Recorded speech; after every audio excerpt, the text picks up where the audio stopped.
নিজের কন্যা সন্তানকে ফিরে পাওয়ার জন্য বিশালগড় মহকুমা প্রশাসনের দ্বারস্থ হলেন প্রকৃত মা।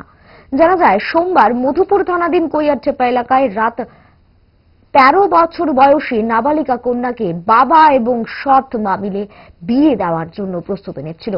সেই খবর পেয়ে মহকুমা প্রশাসনের আধিকারিকরা ছুটে গিয়ে নাবালিকার বিয়ে বন্ধ করে দেয় এবং নাবালিকাকে উদ্ধার করে আগরতলা উষাবাজার জওহরলাল বালিকা নিবাসে পাঠানো হয়। সেই খবর পেয়ে মঙ্গলবার দুপুরে প্রকৃত মা তার নিজের কন্যা সন্তানকে ফিরে পাওয়ার জন্য মহকুমা প্রশাসনের আধিকারিক ডিসিএম প্রসেনজিৎ দাসের সাহায্য প্রার্থনা করেন। ইনফরমার আমাদের খবর দিয়েছে, এটা তাদের থেকে সত্যতা যাচাই করার জন্য আমরা তাদের কাগজপত্র দেখলাম। অ্যাকর্ডিংলি বার্থ সার্টিফিকেট গিয়ে দেখি মেয়েটা 12 বছর 10 মাসের মতো, 13 বছর পূর্ণ হয়নি।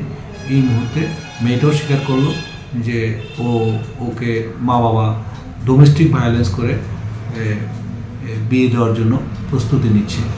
কিন্তু সে পড়াশোনা করার খুব আগ্রহী, কিন্তু তার মা বাবা হয়তো গরিব মানে খুব নিডি পরিবার থেকে হয়তো বা এইভাবে ও বিয়েটা দিয়ে দিতে চাইছিল। কিন্তু সরকারিভাবে যখন চাইল্ড হেল্পলাইনে আমরা আসলাম, এসে যখন মেয়েটার বিয়ের কথা শুনলাম, তখন আমরা ওকে ডিটেক্ট করে আমরা মধুপুর থানার পিএসে নিয়ে আসি। তো এখানে এসে মেয়েটার সঙ্গে ডিটেলস কথা বলা হয়।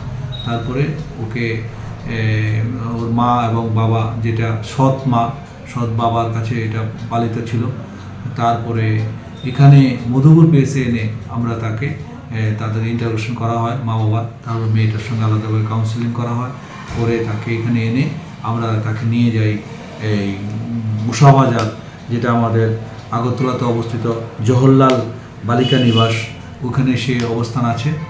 গ্যাস, অম্বল, গলা বুক জ্বালা ও পেটের অন্যান্য সমস্যার থেকে সুরক্ষিত থাকতে ব্যবহার করুন গ্যাসনল।